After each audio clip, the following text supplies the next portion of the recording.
We're seeing a high turnout from this morning. We've seen long lines at polling centres here in Barcelona. There was a rush this morning at 9 o'clock and at lunchtime too. And here in this school in the city centre, you can see there are lines of people still queuing up to vote. So surveys predict a record turnout. We'll have to wait and see those numbers that come in. We know it was around 34.5% at 1 p.m. The voting stays open until 8 p.m. So we could still see a lot of people coming through, but people are really passionate about this election. We're seeing a lot of people coming and saying it's a historic day. They feel they had to vote.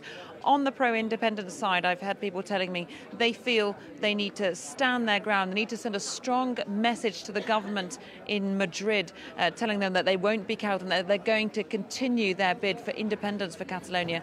And on the other side, on the unionist side of this debate, I've had people telling me that nationalism has no place in Spain, that evokes very scary memories for them of the past, and it's important for them to come out and have their say and to say no to independence and to end the political crisis. So this is a very divided debate, but it's very heated and very emotional, and people here coming out in droves. Catherine, is it looking like this election will solve Catalonia's political crisis?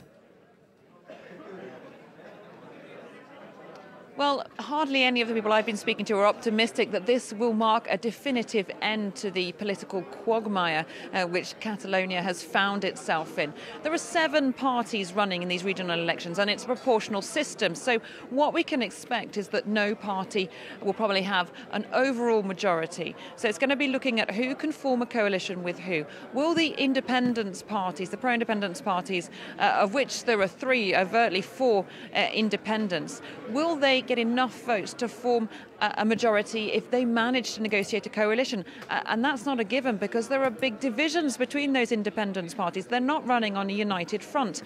On the other side, we've got the centre-right Ciudadanos party, which has been gaining ground. But they have very few allies with whom they could hope to form a coalition.